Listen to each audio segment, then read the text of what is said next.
103,4 DKJ FM.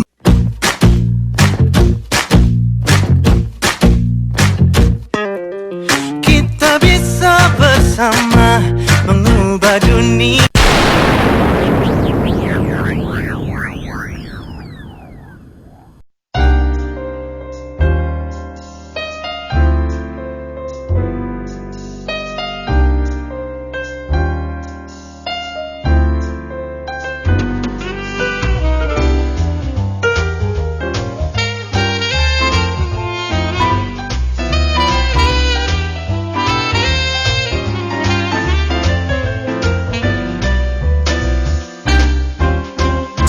Tiga koma empat DKJ FM.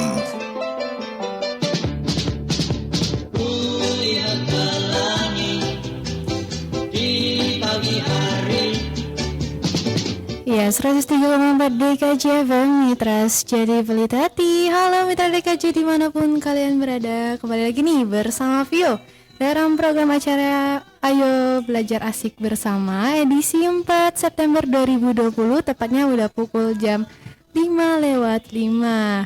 Nah Mitra DKJ, kita mau belajar apa nih hari ini? Kira-kira ada yang bisa tebak gak nih?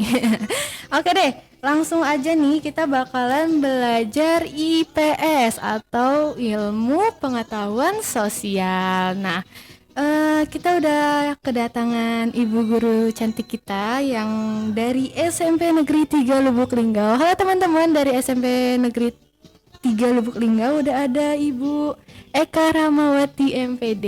Ya Bu? Ya, halo. Ya. Selamat sore. Assalamualaikum warahmatullahi wabarakatuh. Waalaikumsalam. Salam sejahtera untuk kita semua, adik-adik di rumah. Iya. Apa kabarnya nih Bu hari ini? Apa? Kabarnya gimana hari ini? Alhamdulillah baik Kak Fiona. Alhamdulillah ya. Gimana perjalanannya Bu tadi ke Ya, sini? alhamdulillah lancar. Lancar Nggak ya. hujan, ya. Iya, kita mau belajar apa nih Bu? Kita belajar IPS, yaitu materi pokoknya interaksi antara negara Asia dan negara lainnya. Submaterinya dinamika penduduk benua-benua di dunia. Oke Bu, kita bisa langsung mulai belajarnya di sore hari ini. Oke. Baik adik-adik di rumah, ya saya harap kalian selalu dalam keadaan sehat. Ya. Salam dari saya, salam sehat, salam cerdas, salam bahagia. Jumpa bersama saya Eka Rahmawati dalam acara Belajar Asik bareng KGB. Adik-adik sekalian, meskipun kita masih dalam pandemi COVID-19 nih Kak Fiona, kita harus tetap semangat belajar di rumah. Jaga kesehatan, selalu pakai masker, rajin cuci tangan, jaga jarak, hindari kerumunan, olahraga, kemudian tingkatkan nutrisi kita. Iya. Kita boleh titip salam ini Kak Fiona? Boleh dong tentunya. Nah, terima kasih. Saya mau kirim salam nih Kak Fiona, ya. Dari kami, guru dan staf TU, serta Kepala Sekolah SMP Negeri 3 Lubuk Linggau, untuk adik-adik semua, juga mitra DKJ, khususnya siswa-siswi SMP Negeri 3 Lubuk Linggau, semoga tetap sehat semua dan rajin belajar. Juga salam saya untuk keluarga saya Ya. di rumah. Suami dan anak-anak saya, Yu Ica, Iya. Kak Nova dan adik Zara. Saya harap selalu sehat dan rajin belajar ya. Amin. Oke Bu. Oke. Kita langsung ya. Langsung aja kita Iya. masuk. Baik anak-anak sekalian, sebelumnya kita belajar, kita buka dulu dengan doa menurut agama dan kepercayaan masing-masing ya. Kita berdoa mulai. Selesai doanya. Baik, adik-adik di rumah, pada pertemuan kali ini saya akan memberikan materi pelajaran ilmu pengetahuan sosial, di mana materi pokoknya adalah interaksi antara negara Asia dan negara lainnya. Submaterinya adalah dinamika penduduk benua-benua di dunia. Kemudian apa tujuan dari pelajaran kita hari ini? Yang pertama, dengan belajar lewat luring radio ini, saya harap nanti kalian bisa mendeskripsikan definisi dinamika penduduk, kemudian mendeskripsikan faktor yang menyebabkan perubahan penduduk di benua Asia dan benua lainnya, juga mendeskripsikan dinamika penduduk di benua Asia dan benua lainnya dalam aspek jumlah penduduk, persebaran, dan laju penduduk. Selanjutnya, mendeskripsikan dinamika penduduk dalam aspek komposisi penduduk berdasarkan ras, usia, agama, dan budaya negara-negara di benua Asia dan benua lainnya. Itu tujuan pembelajaran kita hari ini. Nah, selanjutnya sebelum Kak Fiona kita masuk ke materi dinamika penduduk benua-benua di Asia dan benua lainnya, terlebih dahulu saya akan memantapkan materi dulu. Kalau di SMP, siswa SMP kelas 9, jadi materi kita ini adalah materi kelas 9 semester ganjil. Sebelum masuk ke dinamika penduduk benua-benua di dunia, siswa-siswa pasti sudah mendapatkan materi tentang pengertian benua, kemudian urutan benua dari yang terluas sampai yang terkecil. Nah, adik-adik di rumah masih ingat apa yang dimaksud dengan benua? Nah, ada yang masih ingat? Kak Fiona pernah belajar tentang benua? Pernah, tapi saya lupa apa tuh Bu benua. Nah, benua itu adalah daratan yang sangat luas, yang bagian tengahnya tidak dipengaruhi angin laut secara langsung, ya, daratan yang sangat luas. Nah, kemudian adik-adik sekalian, urutan benua, apakah kalian masih ingat dari yang terluas? Pasti guru-gurunya sudah pernah menjelaskan, baik secara luring maupun daring, tentang urutannya. Coba diingat, yang pertama yang paling luas apa? Yaitu benua Asia. Iya, Benua Asia. Jadi idealnya kalau di sekolah nih Kak Fiona, pelajaran ini kita pakai peta dunia, global, ya, atlas. Berhubung kita di radio, jadi kita sini membayangkan saja. Ya, saya yakin adik-adik semua sudah pernah lihat peta dunia. Di mana ketika kita buka peta dunia, yang pertama kali yang terlihat yang paling luas adalah benua Asia. Jadi urutannya, benua itu yang terluas 1 Asia, yang kedua apa adik-adik? Ya, benua Amerika. Yang ketiga, benua Afrika. Yang keempat, benua Eropa. Dan yang terakhir, benua apa adik-adik? Benua Australia.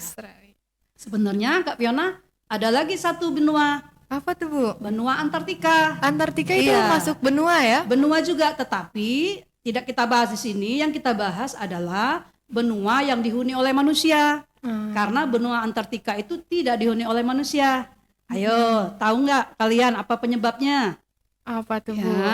Ya, di situ benua Antartika itu di kutub. Ya, di kutub terlalu dingin. Jadi manusia nggak akan sanggup tinggal lama di sana.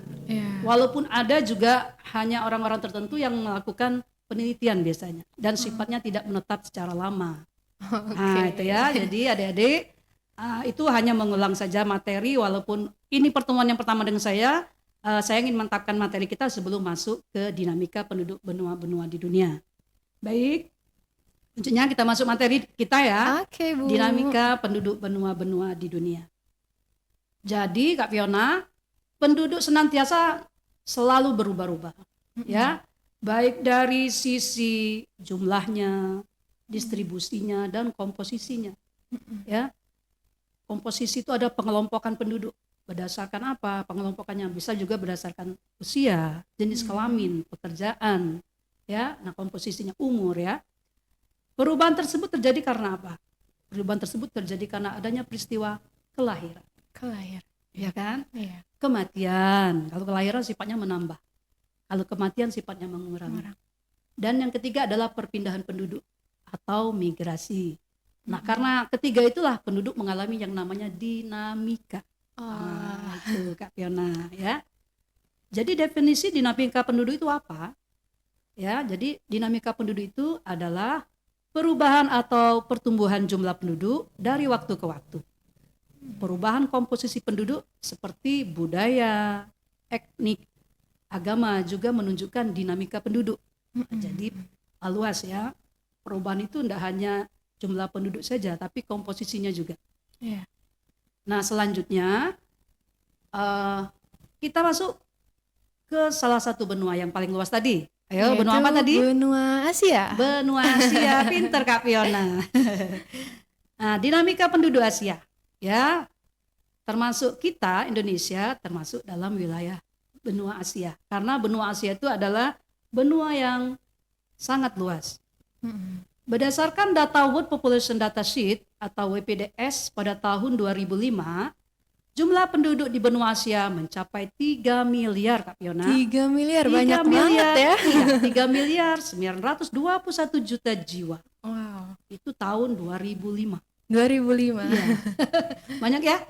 Sampai tahun 2015, penduduk Asia menambah lagi menjadi 4 miliar 397 juta jiwa. Oke. 2020 belum. Tambah lagi kalau 2020. Artinya apa? Bertambah sebesar 476 juta jiwa dalam kurun waktu 10 tahun Kak Fiona. Ya, penduduk Asia itu tersebarnya tidak merata ya. Ada beberapa negara di Asia merupakan negara dengan penduduk terbesar di dunia. Ayo, apa negara mana yang penduduknya paling padat coba di dunia? Jadi yang mana? Anak-anak pasti tahu ya. Cina. Cina. Jadi di Asia itu ada 3 negara yang penduduknya terbesar di dunia, termasuk Indonesia. Jadi yang pertama Cina, yang kedua India, dan yang ketiga Indonesia. Ketiga negara itu berada di wilayah benua Asia. Ya, aduh, ya padat ini ya penduduknya banyak. Nah sekarang wilayah di Asia dengan jumlah kepadatan penduduk tinggi. Jadi karena kepadatannya tidak merata, ada yang tinggi, ada yang agak jarang ya. Nah yang penduduknya kepadatan tinggi itu wilayah mana? Yaitu Asia Timur. Oh, Asia Ya. Timur. Asia Tenggara, Asia Timur ya. Di situ ada Jepang, ada Korea ya, ada Tiongkok. Kemudian Asia Selatan. Nah, di Asia Selatan tuh ada India, ada Bangladesh, ada Sri Lanka. Itu yang padat penduduknya. Nah, sedangkan di pedalaman Asia itu relatif jarang penduduknya. Kenapa bisa begitu? Apakah adik-adik tahu penyebabnya? Ada. Nah, hal ini disebabkan karena faktor iklim dan topografi, ya keadaan alamnya, ketinggian alamnya dan kesuburannya, Kak Fiana. Nah, selanjutnya dilihat dari komposisi berdasarkan usia penduduk di benua Asia. Usia ya, ini komposisi usia. 25% penduduk di Asia berusia di bawah 15 tahun. 67% penduduk di Asia berusia 15 sampai 64 tahun. Nah, sisanya 8% penduduk di Asia berusia di atas 65 tahun. Nah, ini Kak Fiona berarti sebagian penduduk di benua Asia tergolong usia produktif. 67 penduduk di Asia yang produktif. Ya, menurut WPDS tahun 2015, penduduk usia produktif adalah penduduk berusia antara 15 sampai 65 tahun, Kak Fiona. Nah, sekarang adik-adik tanya sama diri kalian, usia kalian berapa? Apakah kalian termasuk usia produktif? Apakah yang tidak produktif? Ya, kalau saya produktif. Saya juga udah produktif masuk. Ya. Alhamdulillah masih produktif. Kalau sudah di atas 65 enggak produktif lagi. Kemudian kita lanjutkan Kak Fiona. Laju pertumbuhan penduduk Asia. Ini berhubungan dengan tingkat kelahiran. Ya. Laju pertumbuhan penduduk Asia mencapai 1,5% per tahun. Walaupun begitu, persebaran dan pertumbuhan penduduknya tidak merata di setiap kawasan. Jadi ada yang tinggi, ada yang sedang, ada yang rendah. Contoh ya, Yaman, Suriah, Arab Saudi, Laos, dan Yordania itu merupakan negara-negara dengan pertumbuhan penduduk tinggi, yaitu di atas 2,5%. Kalau Indonesia termasuk sedang, di bawah 2%. Nah sekarang ya, berdasarkan indikator Human Development Index atau HDI atau Indeks Pembangunan Manusia yang disingkat IPM, Sekarang kita bicara tentang kualitas penduduk. Kualitas. Kualitas penduduk Asia, ya. Ternyata bervariasi, Kak Fiona. Wah. Variasi ya. Penduduk Asia itu memiliki kualitas yang dilihat dengan menggunakan ada ukurannya. Apa ukurannya? Human Development Index atau HDI atau Indeks Pembangunan Manusia, ya, atau IPM. Nah, menurut Human Development Index, ya, yang merupakan gabungan dari indikatornya, ukuran kualitas penduduk itu yang pertama adalah angka harapan hidup sejak lahir. Angka harapan hidup itu maksudnya umurnya. Umurnya. Umurnya panjang atau tidak. Kemudian pendidikan, Ya, itu yang masuk ya. ketiga pendapatan per kapita. Nah ya, jika suatu negara memiliki skor HDI yang tinggi, ya, maka penduduk negara tersebut menunjukkan angka harapan hidupnya lebih panjang. Jadi umurnya panjang. Ini kita ukur rata-rata, Kak Fiona. Ya, angka harapan hidup itu diukur rata-rata, bukan per individu. Kalau dia 75 ke atas, rata-rata penduduknya sudah meninggal, itu artinya angka hidupan yang tinggi. Wow. Jadi itu menunjukkan kesehatannya bagus. Iya. Nah, kita ini secara rata-rata, bukan perorangan ya. Artinya kesehatannya bagus. Contohnya negara Jepang itu Jepang. 75 tahun ke atas. Kalau Indonesia rata-rata 60-an. 60-an ya. 65 gitu ya. Walaupun ada juga yang berlebih, tapi sifatnya perorangan. Ya, kita ngukurnya secara penduduk rata-rata, umur rata-rata penduduknya. Kemudian kualitas lagi kita lihat dari pendidikan. Apabila pendidikannya tinggi dan rata-rata penduduknya lama, pendidikannya lama dalam artian pendidikan tinggi, bukan lama nggak naik-naik atau DO, bukan ya. Jadi pendidikannya itu lama karena dia itu rata-rata berpendidikan tinggi. Iya. Dan kemudian pendapatan per kapitanya, pendapatan penduduknya. Penduduknya kalau pendapatannya tinggi berarti dia kualitasnya bagus. Kalau misalnya bayi banyak yang meninggal, itu menunjukkan kesehatan suatu negara itu tidak bagus. Jadi makanya bayi ya, kalau dia kelahirannya banyak meninggal tidak bagus. Yang bagus ketika dia lahirnya sehat, bayinya itu menunjukkan kesehatan suatu negara itu bagus. Tidak banyak yang meninggal, tidak banyak yang sakit-sakitan, sehat. Nah, itu bagus. Ini menunjukkan gizinya yang Tercukupi. iya, tercukupi. Ya. Nah, itulah kualitas penduduk, ya, kualitas penduduk Asia.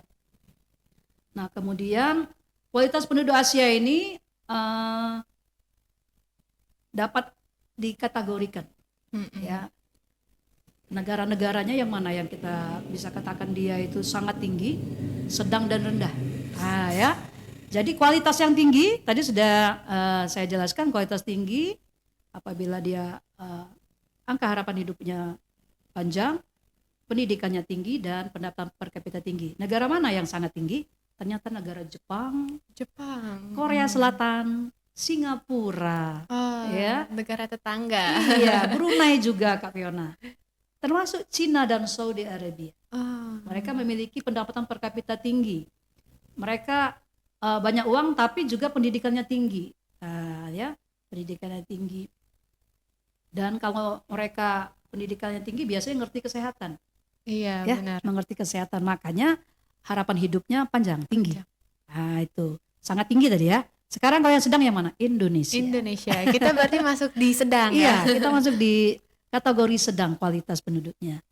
Kemudian yang rendah negara mana? Negara Nepal. Nepal. Nepal untuk di Asia ya. Nah, itu kalau kualitas. Kita lanjut, Kak Fiona. Oke. Ya, dilihat dari komposisi berdasarkan ras. Ras tuh apa sih, Bu? Nah, sekarang kita lihat ras itu apa, ya. Kalau kalian pernah belajar tentang keanekaragaman ya, keanekaragaman suku bangsa, karena pasti pernah dengar nama yang namanya ras. Ras. Ya, ras itu adalah suatu pengelompokan manusia ke dalam suatu kelompok besar dengan perbedaan masing-masing kelompok yang diwariskan turun-temurun. Salah satunya perbedaan kulit, ya, warna rambut, dan warna mata. Nah, dengan kata lain, ras itu merupakan bawaan biologis, Kak Fiona. Oh, bawaan ya. Biologis ya, dari lahir, yang diturunkan lintas generasi, dari generasi ke generasi ya. Misalnya bermata biru, ada keturunannya itu ya, rasnya beda. Orang Indonesia enggak ada yang kayak gitu ya. Misalnya berambut Ikal. ikal, Oh. keriting kayak negro itu ras gitu. Nah, sekarang ras itu ada 3 ras utama Kak Piana. Apa aja tuh Bu? Ras. Nah, ada yang namanya ras Mongoloid, ada yang namanya ras Kaukasoid, dan ras Negroid. Negroid. Iya, nah jadi penduduk benua Asia memiliki ras tiga jenis penduduknya, itu 3 jenis Itu ras. di Asia aja ya Bu? Di Asia saja. Oh, beda berarti dengan dunia. Ya yang lain beda lagi. Kalau Oh, di Eropa beda lagi. Beda lagi, beda. Di Afrika beda lagi ya. Kalau kita lihat juga yang mayoritasnya nanti. Kadang-kadang di suatu benua itu memiliki 3 ras ini, tapi mana yang mayoritas beda-beda. Oke. Ya. Sekarang tipe ras tersebut telah bercampur baur sehingga mengalami yang namanya asimilasi Asimilasi. antara satu dengan yang lainnya. Ada di rumah masih enggak? Apa arti asimilasi? Ya, Apa tuh? ada dia itu akulturasi, ada asimilasi. Coba masih enggak ada di rumah? Apa bedanya? Ya. Jadi kalau di asimilasi itu adalah pembauran 2 budaya Kak Fiona. Oh, pembawa. Ada 2 budaya membaur sehingga budaya aslinya jadi menghilang. Oh. Nah, itu ya. Nah, ada lagi yang namanya akulturasi. Akulturasi itu adalah gabungan atau pembauran 2 budaya di mana masing-masing budaya aslinya tidak hilang. Oh. Itu ya. Iya. Nah, ini sudah masuk ke sosiologi, tapi IPS juga. Nah, itu kalau mengenai ras. Sekarang kira-kira Kak Fiona tahu enggak apa perbedaan ras Mongoloid, Kaukasoid, Negroid? Nah, apa tuh Bu? Pernah belajar enggak? Pernah belajar tapi pernah ya dengar lupa. ya? Pernah dengar. Iya. Kalau ras tadi kan bawaan biologis ya, yang menangkakan perbedaan antara bawaan biologis yang membedakan antara dari satu dengan yang lain, dari kulitnya, warna rambut dan mata. Nah, kalau ras Mongoloid ya, ras Mongoloid itu merupakan ras yang berkulit kuning. Berkulit kuning. Ya, kita termasuk ras Mongoloid. Oh, kita termasuk Ya, ras itu kuning. Kita kan kuning langsat. Kuning langsat. Bukan putih, kuning langsat. Yang mendiami beberapa daerah seperti American Mongoloid di Amerika Utara, Malayan Mongoloid di Asia Tenggara, dan Malaysia Asiatic Mongoloid di Asia Utara, Tengah, dan Timur. Ras Mongoloid itu, Kak Fiona, berambut hitam lurus. Berambut hitam lurus. Ya, orang Indonesia kan mempunyai tanda lahir, memar kebiruan pada bayi biasanya. Mempunyai lipatan pada mata yang disebut mata sipit. Iya tuh, Kak Fiona sipit tuh, Mongoloid asli. Iya, orang Cina, orang Jepang itu kan Asia ya. Kemudian berkulit kuning sawo matang dan berbulu badan sedikit, kayak kita kan ada bulu sedikit ya. Nah, di pori-pori kita. Rambutnya. Rambut halus-halus. Nah, itu ras Mongoloid. Kalau ras Negroid, nah ini merupakan ras berkulit hitam yang mendiami beberapa daerah seperti Afrika Negroid di benua Afrika, Melanesia di Papua, dan Melanesia Negrito di Afrika Tengah, Filipina, ya. Ras Negroid berkulit hitam. Oh, negro ya biasanya kita negro, sebut. bertubuh tinggi, berambut keriting, berbibir tebal, dan kelopak mata lurus. Nah, itu Negroid. Yang satu lagi ras Kaukasoid, ya. Ras Kaukasoid itu memiliki kulitnya putih dan mendiami beberapa daerah seperti di Eropa Utara, ya. Nah, nanti kita belajar tentang Eropa, itu ada lagi di pembagian sukunya. Nah, Eropa kayak beda. Jadi ras Kaukasoid ini berhidung mancung. Nah, dia Eropa Orang-orang bule ya berarti. Iya, berhidung mancung, berkulit putih, berambut pirang sampai coklat kehitaman, dan kelopak matanya lurus. Itu ya. Itu mengenai ras. Nah, selanjutnya tipe ras tersebut bercampur baur sehingga mengalami asimilasi antara satu dengan yang lainnya ya. Dalam wilayah tertentu masih terdapat ras yang dominan ya. Dominan sebagai berikut. Asia Utara dan Asia Tengah mayoritas adalah ras Kaukasoid atau ras Eropoid Utara ya, Asia Utara dan Asia Tengah. Asia Timur dan Asia Tenggara sebagian besar ras Mongoloid, ialah yang Indonesia. Ya, Indonesia. Ya. Yang Tenggara ASEAN, negara-negara ASEAN itu rata-rata ras Mongoloid. Yang ketiga Asia Selatan bagian tengah didominasi ras Kaukasoid. Asia Selatan bagian selatan didominasi oleh ras Negroid. Misalnya suku bangsa Dravida di India Selatan dan Sri Lanka. Selanjutnya Asia Barat atau Timur Tengah, nah itu ya, bagian selatan khususnya negara-negara di semenanjung Arab. Nah itu ras Negroid, badannya besar, tinggi. nah itu ras Negroid. Kemudian ada lagi Asia Kecil, Asia Barat, Timur Tengah, bagian utara didominasi ras Kaukasoid, Eropaid, dan ras Negroid. Nah ya, selanjutnya masih tentang dinamika benua Asia, budaya Asia. Budaya. Kita Budaya ngomongin Asia. budaya. Iya, budaya Asia ini memiliki budaya yang sangat beragam. Ya, Asia itu merupakan tempat lahirnya agama-agama besar, Kak Fiona. Ya, seperti di Arab ya, seperti misalnya negara Islam, ya di Saudi Arabia.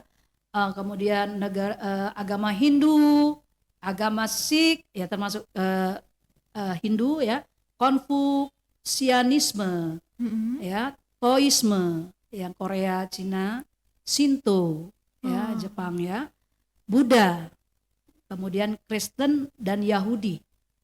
Nah, tempat lahirnya agama-agama Asia.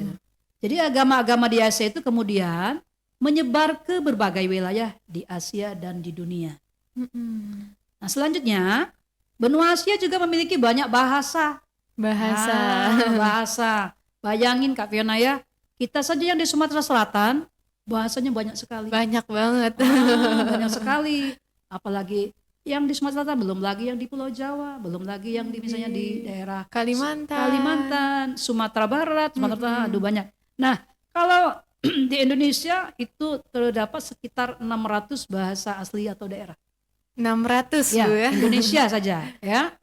Nah, kebanyakan di negara Asia itu memiliki lebih dari satu bahasa. Bahasa aslinya lebih dari satu. Ya. Contohnya lagi Filipina. Filipina itu terdapat 100 bahasa daerah. 100. Ya. Dan yang lebih hebat lagi bahasa asli di India, dia memiliki 1683 bahasa. Ya.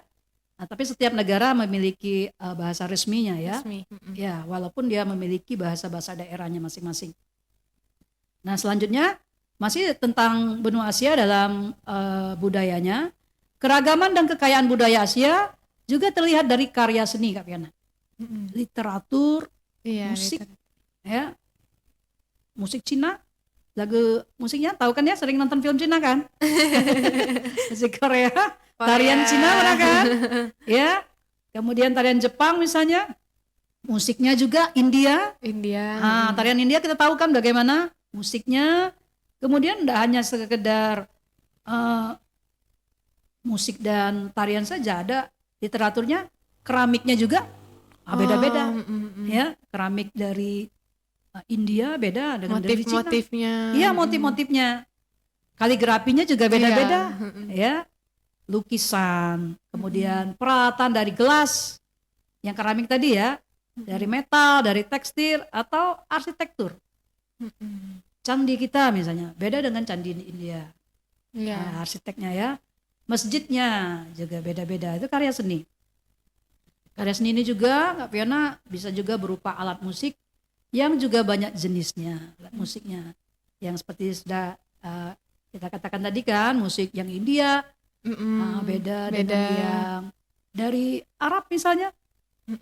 Ya, beda lagi musiknya dari Indonesia. Wah, apalagi Indonesia, ada yang Bali, ada yang Padang, Banyak kali. ada yang Jawa. Jadi sangat beragam, tidak bisa kita sebutkan satu-satu. Nah, adik-adik di rumah, untuk dinamika penduduk Asia sampai pada budayanya ini, itulah budaya atau dinamika penduduk dari benua Asia. Selanjutnya Kak Fiona, nanti kita masuk ke dinamika penduduk benua Amerika. Oke.